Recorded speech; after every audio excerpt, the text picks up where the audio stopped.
You're listening to The Luxury Item, the podcast on the business of luxury and the people and companies that are shaping the future of the luxury industry. Here's your host, Scott Kerr. Luxury is changing. For many affluent travelers, five-star indulgence just isn't enough anymore, as traditional ideas of top-end travel are being redefined. Opulent hotels and first-class travel are becoming less of a priority than experiences that are distinct and highly personalized. This shift has meant bespoke travel companies have never been in greater demand. Specialists in creating one-of-a-kind dream trips catering to the traveler's every want and wish.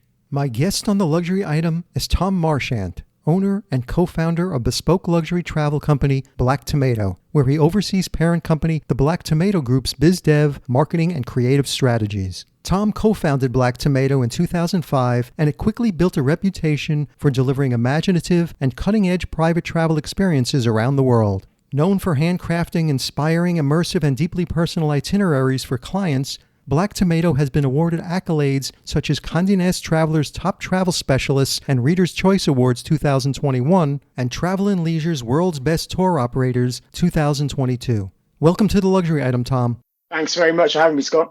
So pleased that you could join me. So let's start things off by turning back the clock to 2005 when you launched Black Tomato. How did the idea for Black Tomato come about? Like, what unmet opportunity did you see in the luxuries travel space at that time? Yeah, definitely winding back the clock. The idea for Black Tomato really began when I was at college with one of my co-founders, James Merritt, and we met, and it was sort of a meeting of minds. We're both very passionate about travel, both sons of fathers who are entrepreneurs, and both had this kind of inner desire to build a business one day. So that was always there, present. And we then traveled every spare moment we had, traveled together, whether it was holidays during college and then some periods after we graduated. And it was over these travels all over the world that kind of the seed was planted that actually one day we'd like to build a business around this industry or this traveling that we absolutely loved. And we definitely subscribed to the view that it would be okay to turn a passion into a job, because then it wouldn't feel like a job. You know, a lot of people say, don't turn something you love into a job because you'll fall out of love with it. It was totally the opposite with us. It was like, how can we build a company that we get to do things we love all the time? And we love researching, exploring and sharing our stories and adventures with friends and our networks. And it was sort of that love of doing it and desire to do it kind of let us kind of just interrogate the industry as it stood more. And we've both taken jobs in the corporate world as a means to kind of earn some income, perhaps pick up some transferable skills alongside our third co-founder, Matt Smith. And it was during that period that we started seeing what became sort of the opportunity, if you like, for what eventually became Black Tomato. And that was, speaking to colleagues or clients and seeing how they were traveling.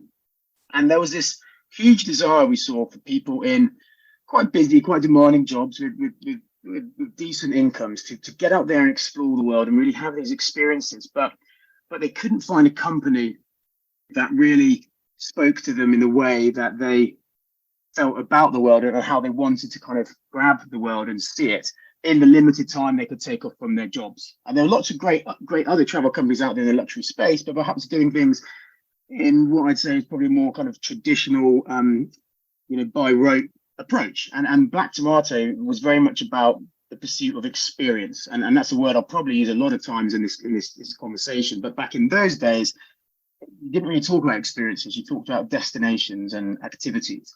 And we were all about the experience. And so it was a combination of a love of travel, going into the corporate world and seeing a lot of people like us who love travel, didn't have time to plan it, didn't have the company to kind of go with because they didn't feel understood. And it was just a combination of factors coming together that eventually gave us the confidence and acted as a catalyst to launch what became Black Tomato. So what was your mission?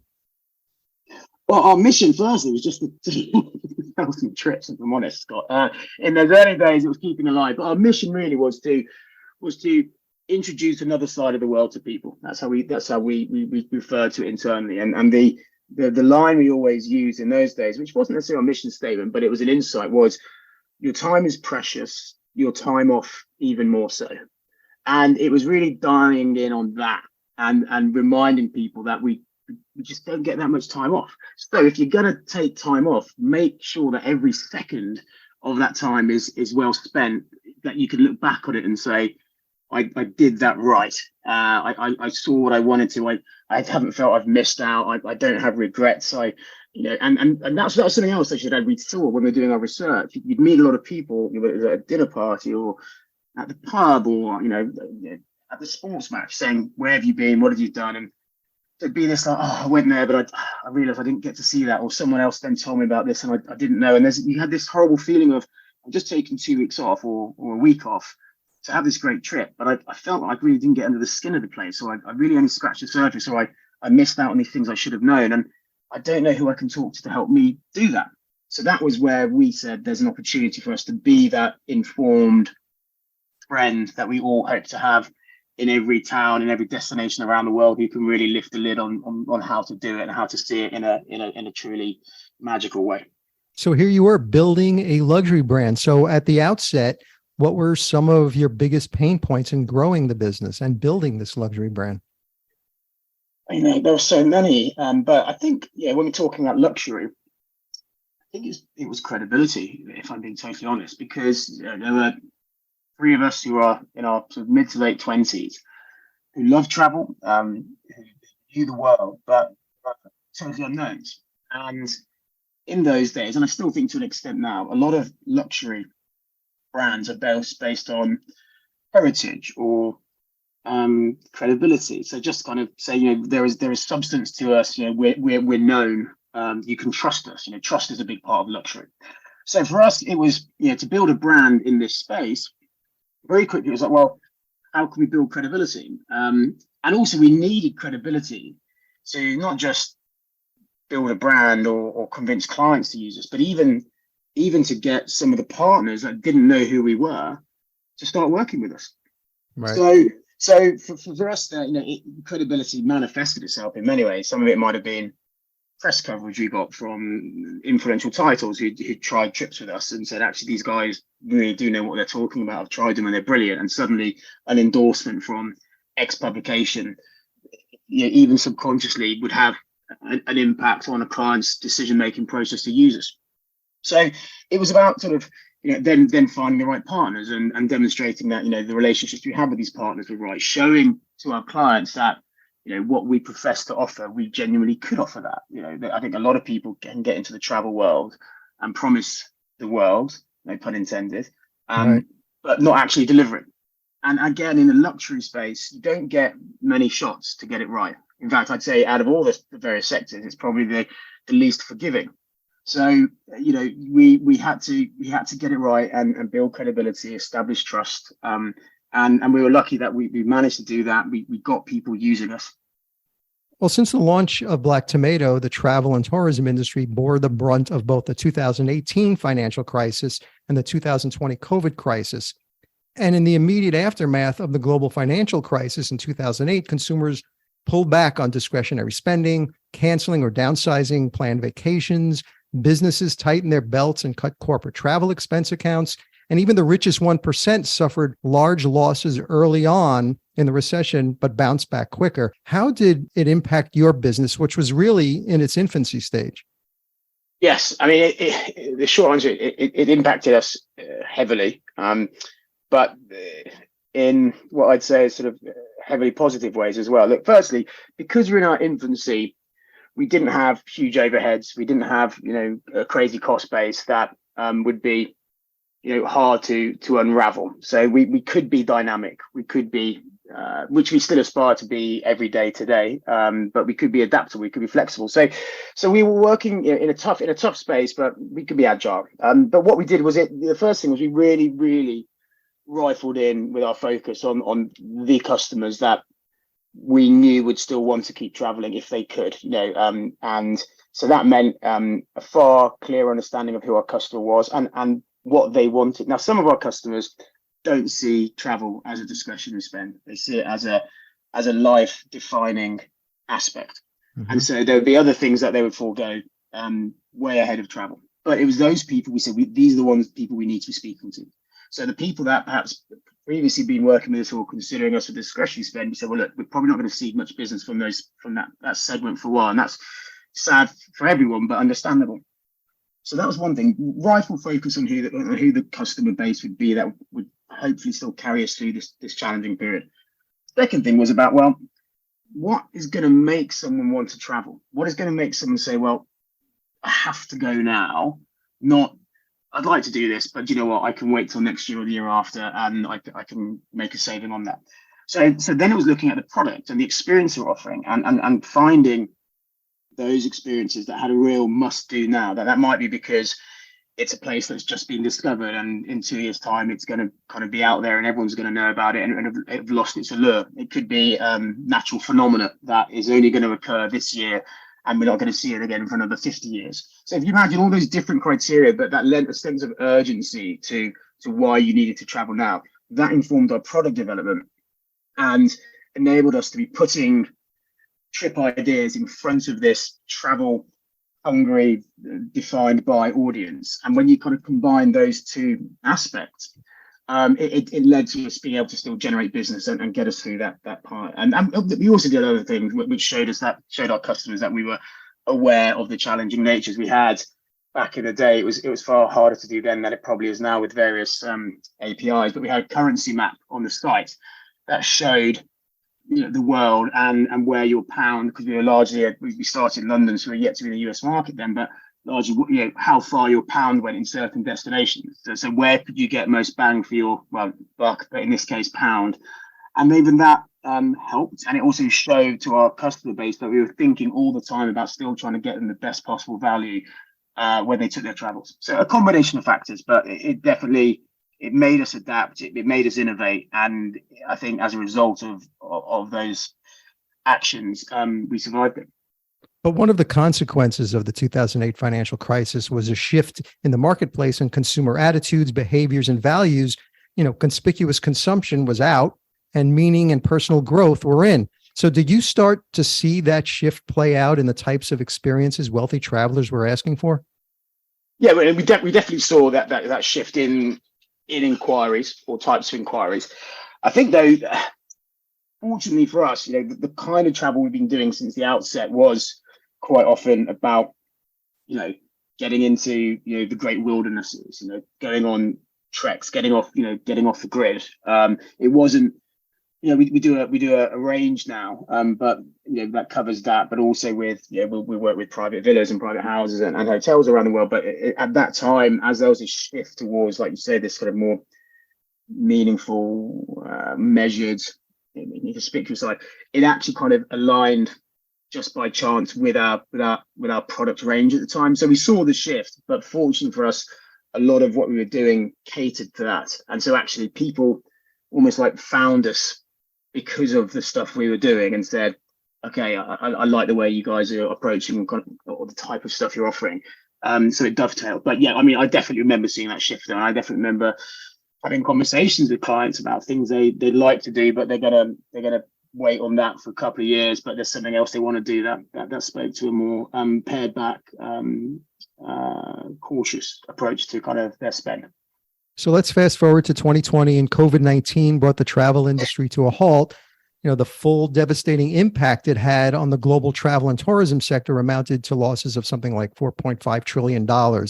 Did Black Tomato hit the brakes immediately? And how do you keep customers engaged and give them a reason to dream about making up for that lost time while waiting for the situation to improve?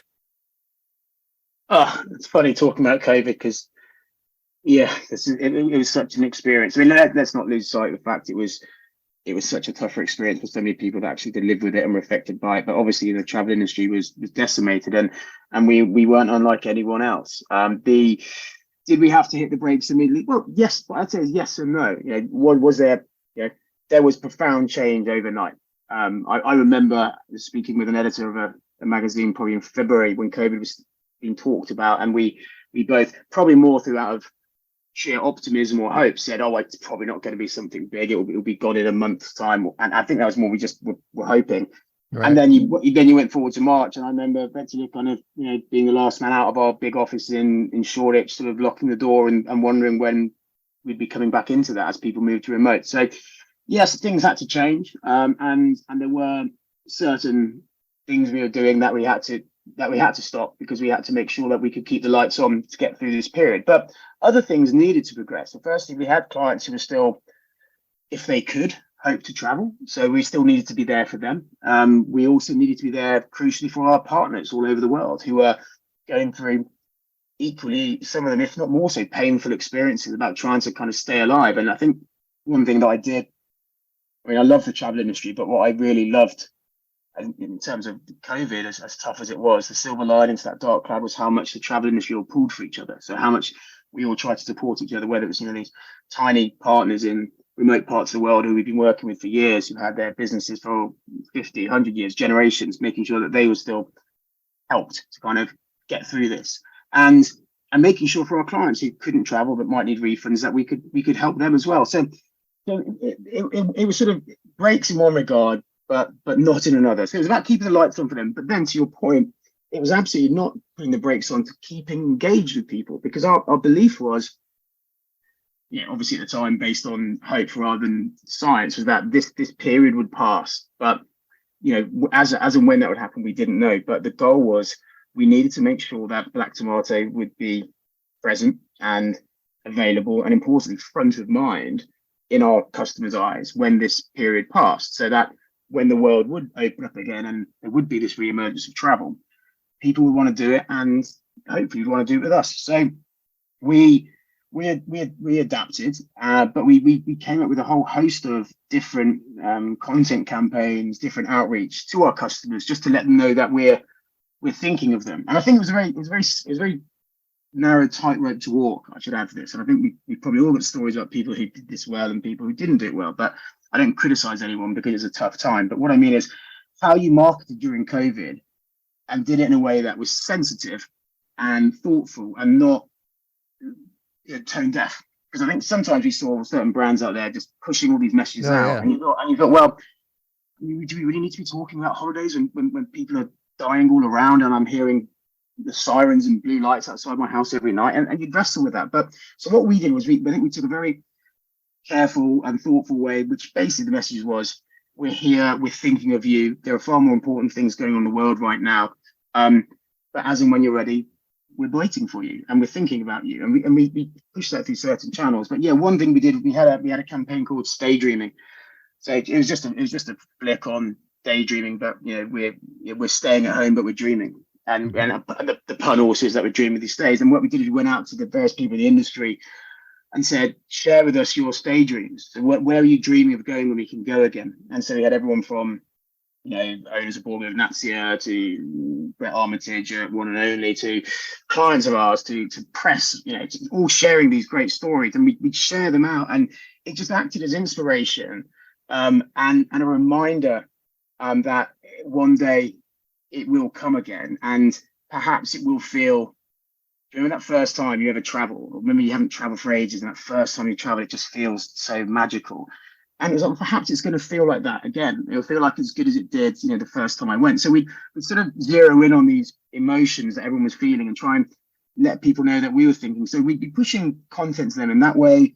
We did other little things where we do chats using videos, like record little, not podcasts, but sessions where we'd get interesting people to share the favorite objects that they found when they're traveling. So whether it was like Jackie Gifford from TNL, or Paul Crowton from Rob Report, or Melinda Stevens from Condé Nast, we just get people sharing interesting things, and it kept the lights on, and it kept people motivated and happy. And then also alongside that, and I will stop because I'm waffling, but we also developed product that we knew people would say, gosh, when I can travel again, I'm taking that. And we came with a whole number of different iterations of trip ideas. One being, I remember, we with our fixers in Iceland, we worked out that you could go swimming under the midnight sun off the coast around Wales. So there was this thing about, not only am I going to go swimming at midnight in the ocean, but around Wales as well. And it was this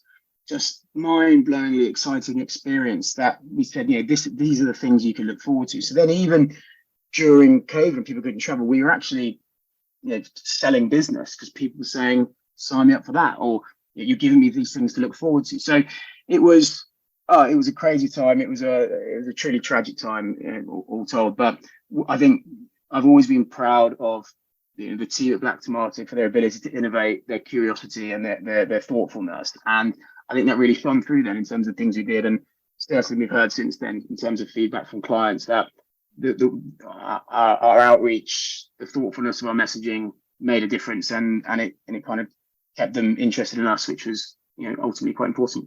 And summer 2021 seemed to have been the breaking point for recovery and opening at different places, depending on, where you look.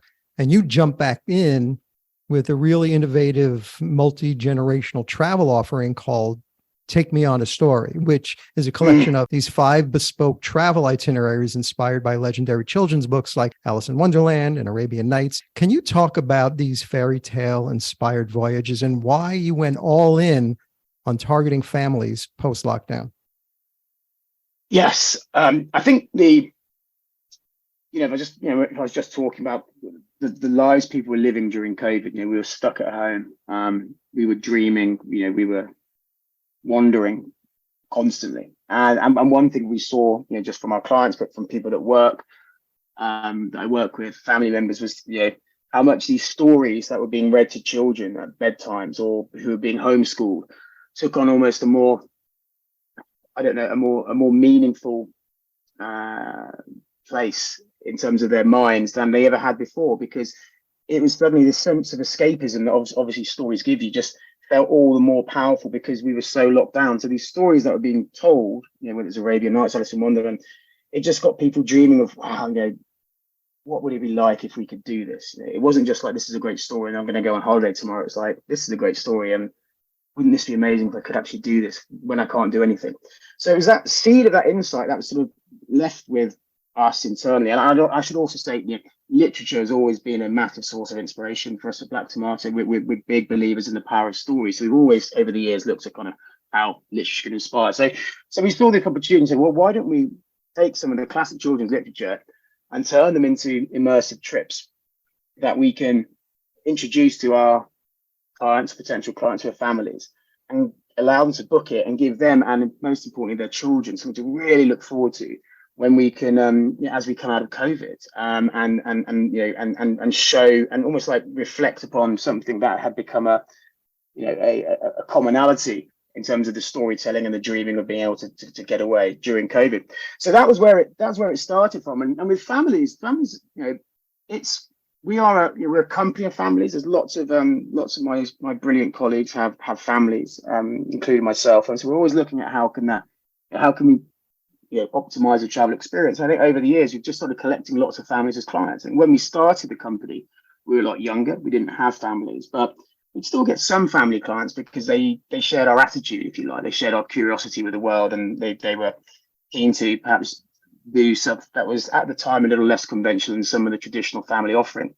But as time's moved on, so more and more families have gravitated towards using Black Tomato, and there's a whole host of obviously different family experiences that you can offer. We do multi-generational trips, so that may be grandparents, parents, grandkids, maybe cousins involved, where we're taking a big group somewhere and creating these magical experiences, but also within that, giving each member of the family sort of tailored experiences for themselves, so it doesn't always feel like they're moving around as a big group. Once we start working with the family, we'll start doing different trips for them over the years. So maybe mum and dad will go away for a trip just then they'll go away with the family. Maybe the kids, once they've left college, will go on a trip we've organised. So we try to become sort of part of we're not sounding too creepy because it's not how it's intended, but sort of an extension of their kind of travel family. So we understand their needs, we understand kind of where they want to go. We have a service we call the Rider, which we launched last year, which is basically a riff on the musicians' riders when they travel everywhere. So wherever they go, they've always got their rider. So it's always the same thing, and they kind of like that consistency. So whether it's this town or that town, the rider behind the stage kind of keeps them balanced. And we launch that for our families. So every family that travels with us has their rider, so we know all their needs, their wants, and certain things are always in place wherever they go in the world. So there's a familiarity, there's a consistency, there's an understanding of what matters to them. Now those needs might change over time, obviously, as children get older or tastes change. But the point is, it's a platform, and it's a service that says to our families, we really understand what's important, what isn't. So yeah, we've learned a lot. Taking the Story is a great example of a product line that we developed for our families and was fortunately really well received. And we've done lots of wonderful trips for children and parents and grandparents alike. But we just like innovating for this really important market who deserve to have interesting, inspirational travel products put in front of them beyond some of those perhaps not bad, but just more traditional stuff that's out there. I would love to be a fly on the wall at one of your brainstorming sessions. So what are they like? How do you come up with these new and innovative offerings and itineraries? Well, there's a number of ways in which they kind of come to life. And first, I would say the most important thing we have at Black Tomato is the values we have. So our three core values at Black Tomato is about being humble, being thoughtful, and being curious.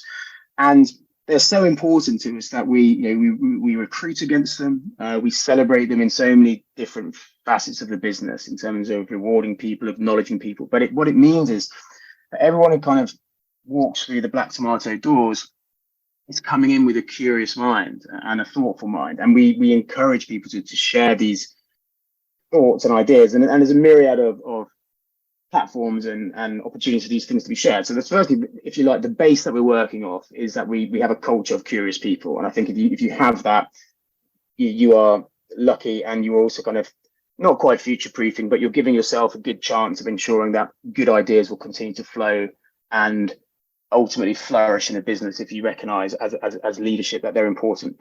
But then we also have a number of other platforms. We have an innovation council that meets every 2 months, and the remit of that council, and it's a kind of cross-company council made up of people from product, from marketing, from sales, from operations, from CRM, customer relationship management, from content creative, is to kind of look at new product ideas, but how do those product ideas come about? What's informing them? So people come in, lots of prep work is done. And then they'll bring ideas in, but also the ideas might be really, really quite on massive tangents. Could be ideas from other industries, and we're big believers in looking outside of the travel world for inspiration, but also just thoughts or trends.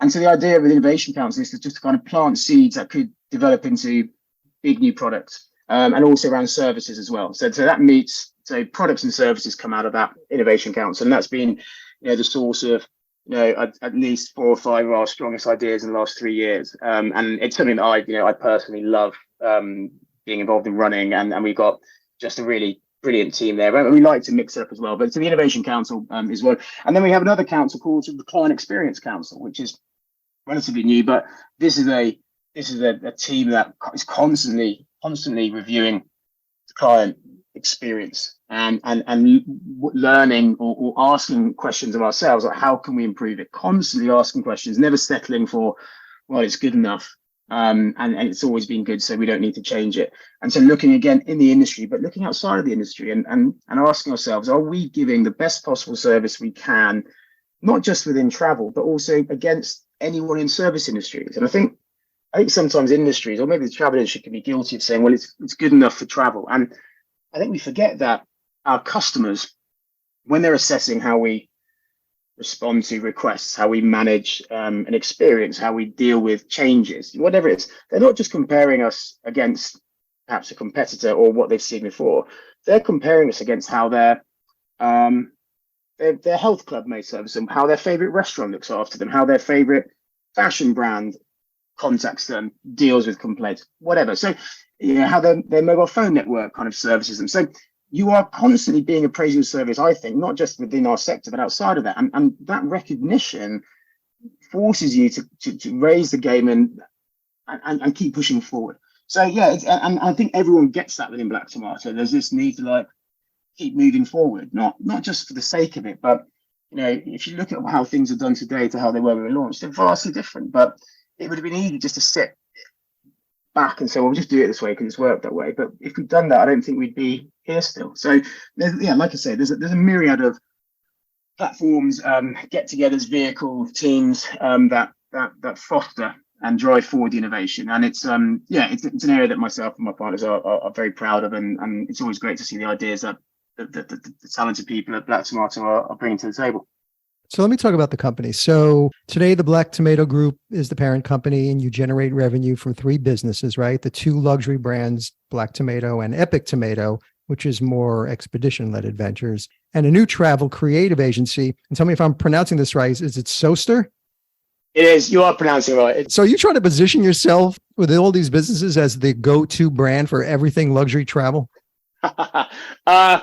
No, we're not. Although, I hope people always consider us when they're doing their luxury travel or luxury needs. I mean, to be honest, I think if you look at Epic Tomato launched years ago, and it still serves a strong purpose. But ultimately, when it launched, I think we wanted to kind of carve out a space for and give a bit more air to breathe for more adventurous expedition type of travel that we had been doing with Black Tomato, but we thought there was space for something a little bit separate to live and breathe. And that's what launched Epic. And Epic still produces many great expeditions. But I would also add that a lot of people who use Black Tomato now will learn about Epic, but do some of these expeditions within Black Tomato. It's part of the same family, but it was necessary then to launch it and establish it in that fashion.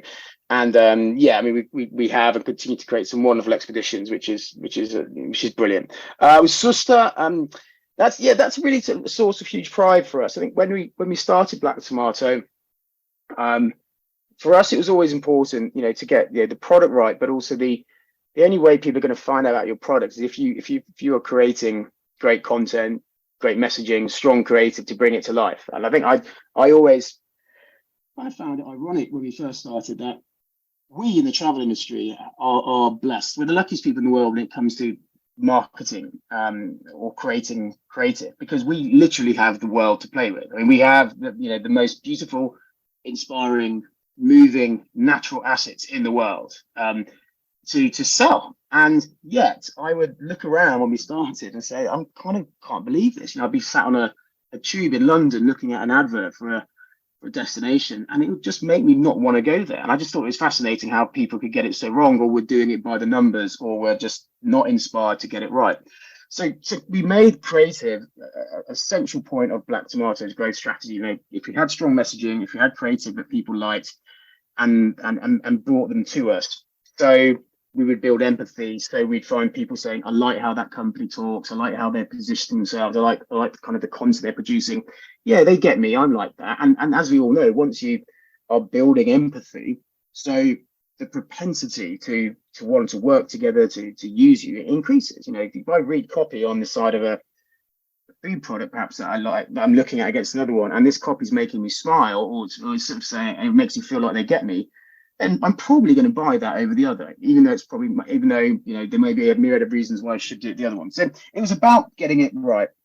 And as we grew and creative remained at the heart of Black Tomato, we started getting approaches from other brands and companies within the travel sector saying, look, we see what you're doing at Black Tomato. Are you using outside agencies for that? And we'd say, no, we've got a very talented bunch of people who work in-house on that. And people said, well, yeah, could you be interested in doing a campaign with us? And we'd maybe do a campaign. And after that, they said, could we, start using your creative services for our own business, without even having without working with you, because we just want to keep doing it. And so we started getting approaches like this from all sorts, from hotel groups to tourist boards. And eventually it got to the point and said, actually, there's a business here which is around creating brilliant creative and strategy and ideas for people within the travel industry, or using travel as a vehicle for people outside of the travel industry, but to kind of use it in their campaigns, that you could build an agency around. And that was the start of what we launched. And it was, back in the day, it was Studio Black Tomato, but we wanted to kind of really push it forward because the area was getting so much business, but we thought it was important to create a kind of a more distinctive brand. So we, about a year and a half ago, launched Suster, which basically is Scandinavian, a Scandinavian Nordic term, which means sister whether it's in Sweden, Denmark, right, which is basically the sister of Black Tomato. And we have absolutely brilliant team there who are working with some of the great brands in travel, but also brands outside of travel, but who want to use, like I said, travel content within their campaigns or within their activations to bring it to life. So it's been great to see Sister flourish. They've got a really good team there, and I'm sure that's gonna. I hope it's gonna go from strength to strength. You're so close to the luxury traveler. Can you describe who today's luxury traveler is? Like, what are their priorities? What's driving them? What do they want to get out of the travel experience? Yeah, I mean, I think at heart, our luxury traveler, I should say, because obviously it's quite a broad time. They're still curious people. I think that, there is a kind of there's a desire to see places, to experience places, and either maybe early ahead of others, but also in ways that if you have limited time to travel, it needs to be done. It needs to feel seamless. So when people are traveling, things need to feel intuitive. They need to feel that whoever they're traveling with or where they're staying is one step ahead of them. But what I'd also add is it just depends on also the nature of the trip. So, someone who is trekking through the Mongolian steppe might not be going there going, well, this is going to be a seamless kind of butler, door-to-door service, but they're wanting to embrace that sense of challenge, but also again in a seamless way. So the guides we're using, the way it's set up, is done so it feels that they can really focus on being there in the moment without having to feel about some of the challenges around it. But again, it's the curiosity. I think what still matters to people is things that feel personalized to them. I think the luxury traveler just wants, they want to think that they have been thought of, that wherever they are going or whatever they're experiencing has been put together with genuine thought about that person, about that luxury traveler, and not something that is a kind of one size fits all. So there's many different terms you can use for that, whether it's unique or rare or thoughtful, but at the heart of it, it is something that feels personal to that person, and that can manifest itself in so many different ways. But that's what matters. And then my last thing, whenever someone asks what the luxury traveler wants, I think it's probably true of any traveler, but I think it's just as true of luxury travelers. They want stories. They want experiences that will fuel not just stories that they tell other people, but stories that they'll tell themselves. It's moments when you're back in the rat race or in the stress of the day to day that you can disappear into for a while. And that's what great travel experiences, in the luxury space, should be giving you. I think in any space, particularly luxury. Back to Martin's purpose is, inspiring people through remarkable travel experiences. And part of that inspiration is, and the remarkable experience have, is the stories they gather and they reflect on, and they sit on the porch and recount to people years later. So there's a few things, but that's for me what matters, I think. So do you think that's why there's this big shift towards bespoke travel, so they can get these unique stories? I think so. I mean, it's changed. Look, if you think about our day to day now, so many things are commoditized, easy to access. Instant gratification, ephemeral. It's almost like we can all get it now or like a minute ago. And I think the thing with bespoke travel is there is this feeling of it being just for you, or that you're really being listened to, and I mean listened to in a good way, not a kind of eavesdropping by a major social network way. Mm-hmm. And when you've got that, this idea of being able to have something crafted for you, just for you, that yes, someone else may have had exactly the same experience or something but they probably haven't, because there's nuances within it that are tailored to you. So it's yours and yours alone. I think there's almost such a reaction to the, albeit, sometimes it's a great place to be in when everything's available, but a reaction to that because it all feels the same or feels like we can all have that now. And then it's about getting it right, really right, and not still settling for something second. And then as part of that process, it does feel things like the stories you'll gather. It does feel an appreciation of the world that you might not be able to get if you did it yourself or you did it en masse. So there's that, and I think it will always matter in terms of being able to do something in a bespoke way. But I think the challenge is, how do you keep improving on that? And that's what we keep working on. And Black Tomato recently issued its 2023 travel trend report with your predictions of how you think we'll travel this year. And I want to talk about a few of those themes. In the report, you say that we'll be traveling, and I quote, bolder, more immersive, narrative-driven, and purposeful. And the overarching theme here is, once again, storification. So can you talk about that theme and what's driving that trend? Yeah, I think the theme itself is about realizing that there are many kind of cultural phenomena out there, whether it's literature, whether it's art, whether it's music, that have stories all around them, but actually lend themselves brilliantly to travel experiences. And I think we have seen, since you started, in fact, look, let's be honest, way before I started this company, but stories within literature have acted as inspiration for many people to set up on travels around the globe. And often even subconsciously, you just don't realize it, but you go into a place because it was maybe where a great novel was set. But as time's moved on, you saw kind of, as, you know, let's say 10 years ago, I remember probably about 8 years ago, we launched a campaign called Set Jetting, which was looking at these really influential drama box sets that you'd watch, whether it was Lost or Mad Men or, I don't know, Twin Peaks, and you just, or Game of Thrones, say, right? And you'd watch these great stories play out, but you'd be like, God, that place looks amazing. That backdrop is, you know, I want to go there. So suddenly you started getting people going to these places because of the stories or the drama that was set in them. So that started influencing it. And as you move forward, so people's desire to kind of travel and immerse themselves in stories that were set in places or be inspired places just grown and grown. I think we're going to see more of it. I mean, there's one thing there that we've been working on, is just launched this year, that kind of embodies it well, which is with James Bond, and that which is exciting. But yeah, it's not instead of. I think it's just making it clearer to people that there are great ways to combine passion, so travel, literature, culture, and create truly unique experiences that celebrates the best of both of them. And you also indicated in the report that family travel will become more ambitious, with longer stints and multiple destinations covered in one trip, where the return of grand touring, as you call it, serves as a rite of passage. And you cleverly labeled it World Family Robinson, of course. Yes. So could you talk about that theme a little bit? Yeah, definitely. I think that back at COVID, when we came out of COVID, for good reason, yeah, it was a much more kind of tentative approach, I'd say, back to travel. You know, it was the metaphorical dipping the toe in the water just to kind of see how things were. And certainly for families, you know, it was, you know, the world felt a bit intimidating. You know, how would my air travel be? What would it be like, you know, moving through these places?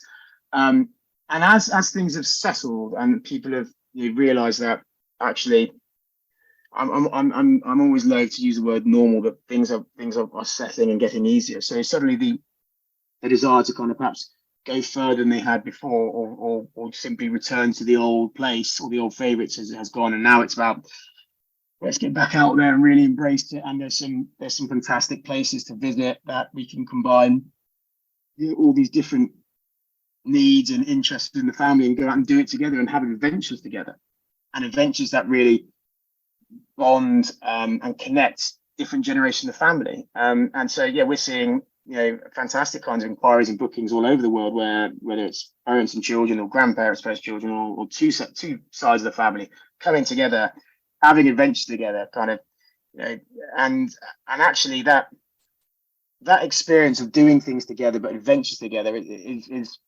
really quite profound for some of the families we've had. And again, actually, I think that coming out of COVID, when people long to travel, although it was tentative at first, there was this desire to go out and do things that really kind of connected you again, and really kind of gave you a shared experience that kind of you would look back on and realize the significant moment it played in your life. So yeah, that's what we saw. And yes, World Family Robinson was simply a quick change from, it's not just for the Swiss or in Switzerland, it's for everyone. And yes, it's we're seeing some terrific trips being booked this year, and actually have already been delivered this year, where people have been embracing some of the best adventures that this planet's got to offer. And the other trend I wanted to talk about is touch upon kind of like your view of leisure travel, you know, the hybrid business travel and leisure travel that's growing in popularity, is that, you know, the whole work-life boundaries blur. And you call the trend listness, which actually flips the notion of a leisure trip tacked onto a business trip, to people planning leisure trips with time for work blended in, like a 75-25 mix of leisure business split. So what insights were you seeing that surface, that trend? So I think again, it's COVID generated, and I'm not thankful for anything from COVID, but what it did do is it changed our world. Some of it temporarily, but some of it I would say forever. And one of the aspects of that was how we're working. And we saw during COVID, coming out of COVID, obviously with the way various workplaces were handling how people working remotely or coming in, a lot of people became more comfortable working remotely. A lot of companies said you can work remotely, and also a lot of people realized that with in terms of our blessing of being able to kind of, well, I'm not sure if it's a blessing, but it helps from with work, but being able to kind of be connected almost anywhere you are.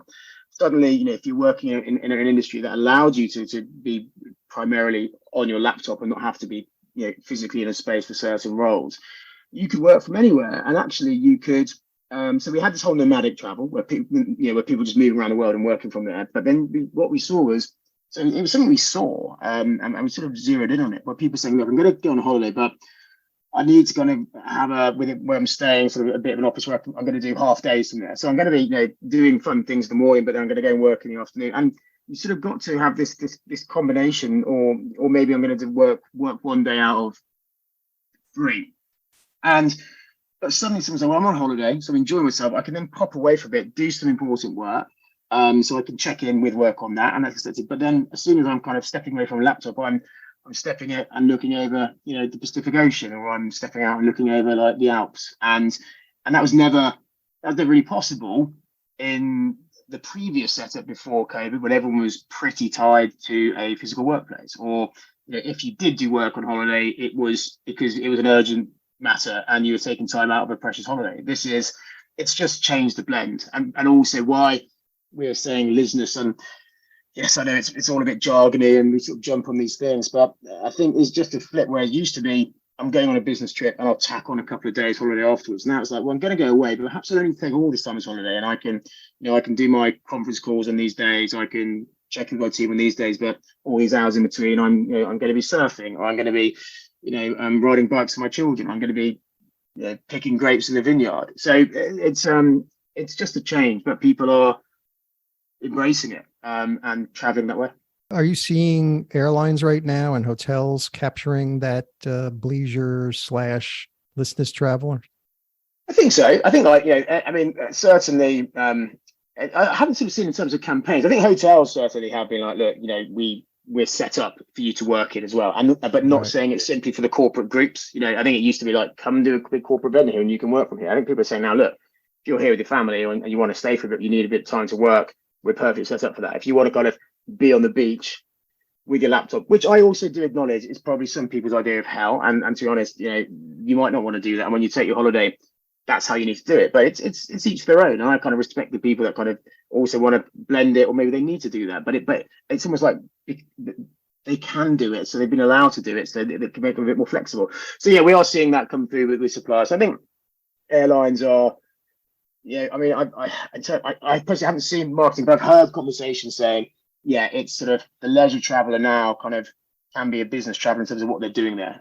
But it'll be interesting to see how that plays out. But like I said, at the moment, I'm seeing increasing amounts of people combining it. But like I would say, it's a trend. It's something that I think is interesting, but it's a very personal thing. I also know that taking holiday, and I know this from my own experience, is also very important to be able to switch off and properly disconnect and properly refresh and properly reboot. And sometimes allowing yourself to be connected to work doesn't necessarily achieve that, but it does work for a lot of people. So yeah, it's interesting how these things can facilitate it, and that's a trend that that's going to be interesting to observe as the year moves on. One very cool program you announced last year, you just talked about it a second ago, was Black Tomato, forging a partnership with James Bond movie franchise to bring the 007 to life through a curated trip that mimics some of Bond's most iconic adventures. How did that partnership come about? There are so many adventures and experiences captured on film to choose from. First, how did that whole partnership come about, and how did you come up with the itineraries? Yeah, I mean, it's been a real privilege to be able to work with Eon, the production firm who own Bond and kind of steward, Bond. And came about because we'd actually done a project with Agatha Christie last year, and we were approached by the Agatha Christie estate limited and to saying, look, it was the centenary of her. She did a grand tour 100 years ago where she traveled the world, and it acted as a source of inspiration for many of her books. And she did some just really remarkable things. I think she was the first female to surf. Like, she learned to surf in Hawaii and surfed in South Africa, and she just had this incredible trip. And Agatha Christie Limited approached and said, look, would you be interested in working with us to bring this adventure to life to mark the centenary? So we did, and that was a real joy. And I say this also as an Agatha Christie fan. It was a very seminal part of my childhood growing up, not just reading them, but gathering around a television set on a Sunday night with the family, watching a Poirot or a Miss Marple, back when you only had like 4 channels in the UK. Right. So there's really interesting things. So that went well. And on the back of that, Eon, like I said, the Bond's production company, they saw it, I believe, and got in touch and said, look, it's the 60th anniversary last October of when Dr. No came out, and there were some big celebrations. And they said, look, we've for kind of forever, whenever a Bond film has come out, and going back to say my point earlier about stories and destinations featuring the stars and dramas, Bonds are great films, but the location is often one of the stars as well, and you marvel at these incredibly glamorous, exciting, daring venue or destinations. And so whenever a Bond film would come out, every travel provider in the world would say, look, here's our trip to travel like Bond. Do it like this, and it was just, but it was never done with kind of an endorsement or kind of a collaborative approach from Bond itself. And so Eon said, look, we want to, for the first time, work with a travel company to bring Bond to life, but do it hand in hand. Let's work together and do it from a properly endorsed perspective. So it was a real honor to be chosen. I believe they had a really good look at the travel industry, and we were fortunate enough to kind of have been recommended and considered, and that led to what's been a really fantastic relationship. And we then began the sort of the process of saying, well, what does a kind of a Bond travel experience look like, and how could we do it, and how do we execute it, and what would we want people to feel, what we really want them to see, and how would that work, and that so we announced the partnership in October last year on the 60th anniversary, and in that we kind of gave a teaser to some of the things you could do then, and then the full itineraries and trips launches at the end of March, and what basically what it is now is there's a whole series of different experiences you can do within London. So we're starting in Europe for the first one, and the plan, I hope, is to keep working with Bond as we move forward, each year to do more. And we're doing Europe for the first kind of, if you like, the first arena of where people are going to be able to travel in Bond's world. And it's a combination of London, of Paris with some time in Chantilly, of Monaco, Lake Como, and then finishing in Venice. Wow. And you can choose some different experiences. You can create your own bespoke trip and do different ones, always starting in London and combine it with other places. Or there is a full-blown trip called The Assignment, which is a 12-night journey from London through Paris, Monaco, Lake Como, Venice, finishing with a grand finale in Venice. That's kind of built around a narrative of something that the client is going to be doing. And it's been a real joy to work with Eon, because they've really opened up their world to us. So we're getting to work with people who are so closely connected to the Bond world. We're getting to kind of get access to, whether it's props or whether it's, venues or sellers or, vehicles that have never been used before. No one's been able to kind of see before in terms of outside of the movies.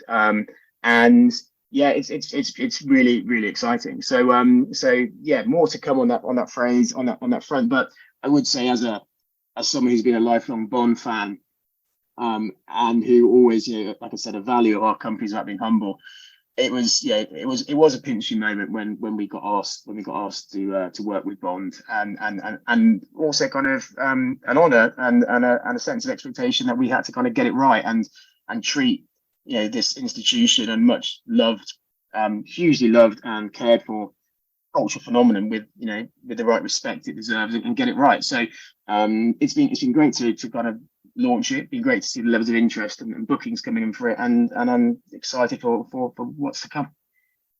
We're seeing the buzz generated around the hit series, The White Lotus, generating plenty of interest around the shows in real life locations. Same thing for Emily in Paris, Bridgerton, Yellowstone. I can go on. So do you see pop culture and TV inspired destinations becoming even more popular? Yes, I do. I think I mentioned earlier about the set jetting thing we did. So it's always been there.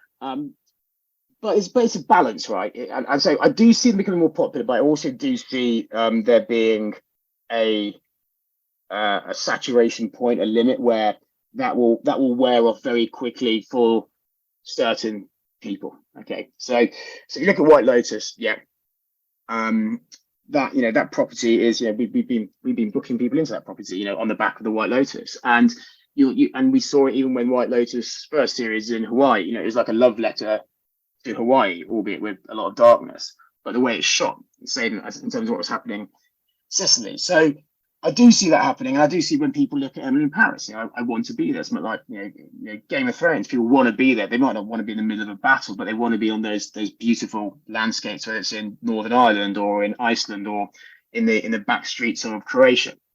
So that is becoming more relevant. You will see more operators capitalizing on that, but they'll reach a point where if people start going to somewhere and it is overrun by buses, coach loads of tourists, and there's nothing wrong, by the way, I'm not saying that's bad for people. Everyone can enjoy it however they want, but I think for certain people at the moment, to getting in on things now, you're going there enjoying it. There will be, with some places, it'll be done and it'll be too much, and it'll be like there'll be a bun fight to go and stand at that bit where this shot was taken. So I think the people who have these places that have been brought to life, say this particular property, say a hotel that's been brought to life, they have a kind of responsibility, I think, to kind of maintain its level, and its sort of its aura, and that can fade away quite quickly if you don't kind of protect it. With its destinations like Emily in Paris, that's great. It's lovely as the city. Then I think it's just different ways of inspiring people to travel. And for me, I think that's brilliant.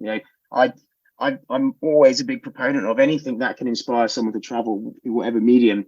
I think it's good because it means people are traveling. It's just how they experience it and what they do when they're there is the key. And that's often where I say companies like mine can help.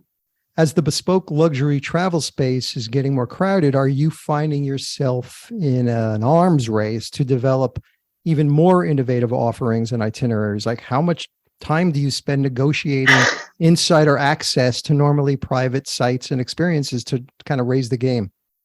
Yeah, I mean, for the reason I mentioned earlier about our approach, or our recognition of the importance of innovation, I think I'm confident, or I believe in how we're doing things, that we will maintain a fresh approach, and that we are constantly looking at what's happening and questioning things to ensure that we will continue to be relevant and continue to, I hope, in some regards, drive how people are thinking about traveling and where to go. So firstly, that's a culture, it's a company thing. So it's not, I think, so we need to change overnight. I think we're good, but I say that with a big caveat of I'm very humble about that, and I think it can always be better.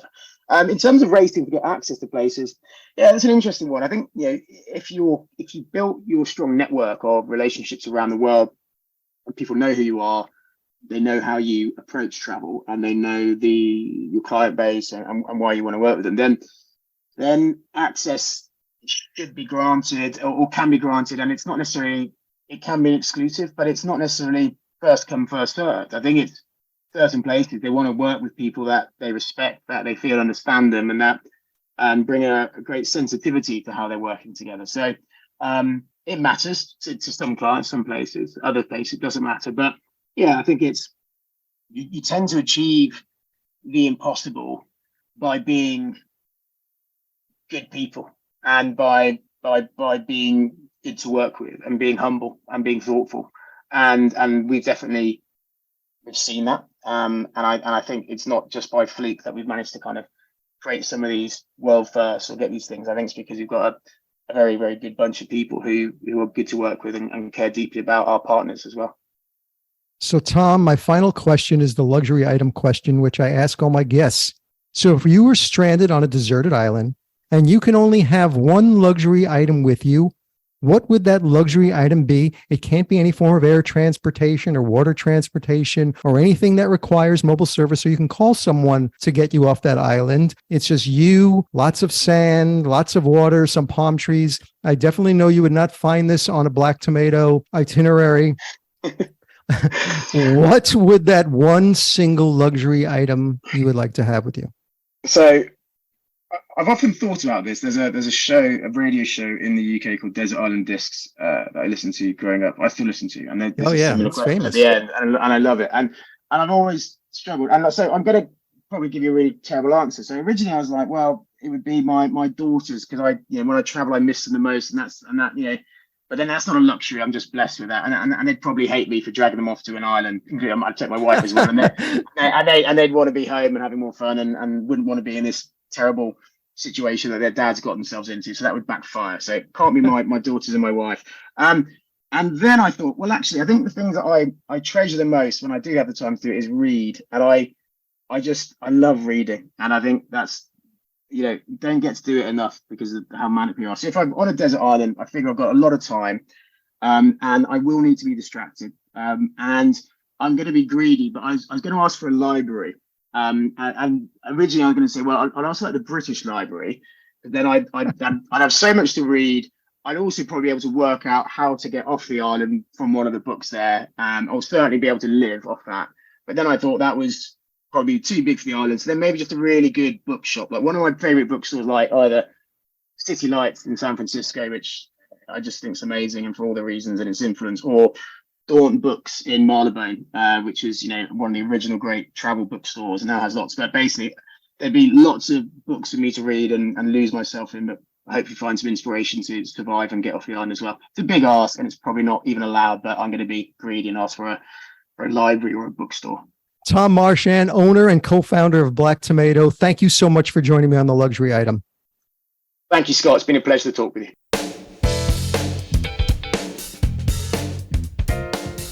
That's it for this episode of the Luxury Item Podcast. Thank you so much for listening.